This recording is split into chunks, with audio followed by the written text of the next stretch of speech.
Alright, welcome back. In this video I'm going to be showing you everything you need to know about creating a Gmail account. And if you are new to this channel, please do well to subscribe, like, all those stuffs, and let's go straight right into this video. So first things first, you need to have a browser. So you can go to Google Chrome, Safari, Opera Mini, whatever browser is accepted in creating a Gmail. But for this video I'm going to be using Firefox. Alright, so I go to the tab here and I search for www.gmail.com, and okay, it's loading up and you can see it's up. So I click create an account. So when I do that, it asks me whether it's for my personal use or for my work.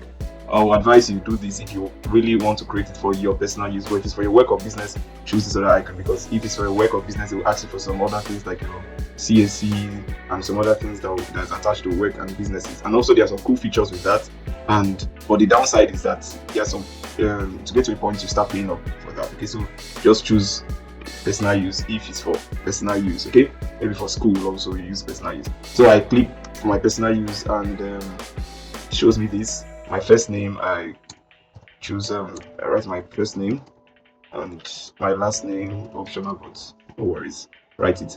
So since this is a demo video, I'm going to be using just false informations here just to show you. And okay, choose your gender, please.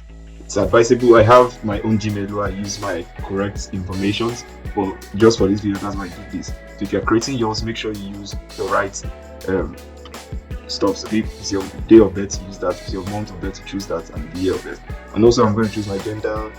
I don't have to see, just choose male. Okay, so if it's female, you choose female.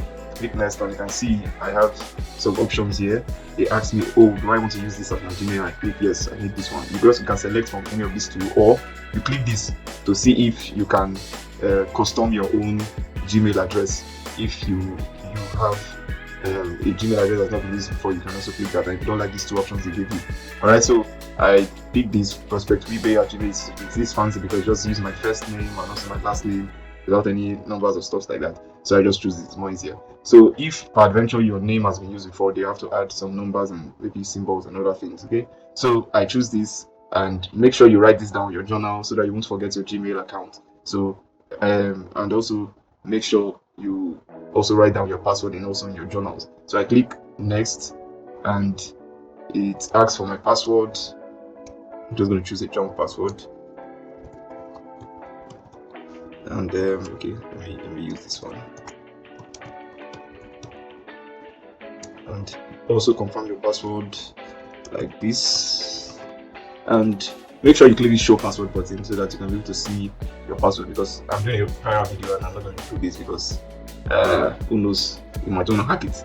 Alright, so I click next, but please make sure you write this down in your journal, and also the email address.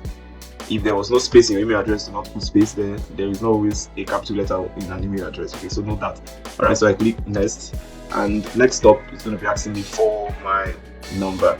Okay, so this is a new feature by Gmail, asking for numbers, which they don't do before. But now, because of the fraudulent activities that are going on in Google, and they decided to add this feature. Alright, so you just have to verify that of course you are who you say you are, and add a phone number. Okay, so I'm going to add my phone number.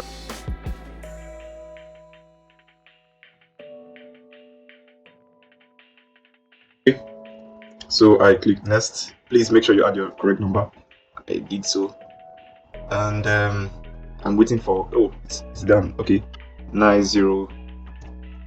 They will send you a verification code to that particular number, so make sure it's a number that is being used. Okay, so I click that, and voila, they asked if I want to add a recovery email, and for now I'll click skip. But if you have an email that you trust, maybe your mom or your dad or whatever, your next of kin, and just put their own email address as a recovery email, and click next. For me, I'm going to skip this part. Okay, skip, and you can see this is my new email address. Can you see that? So write it down also, and make sure you can see that this my phone number is there.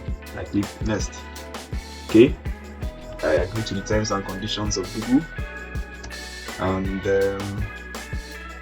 okay, it's loading. So I'm up. You can see this. So give it some time to load. All right, that's it.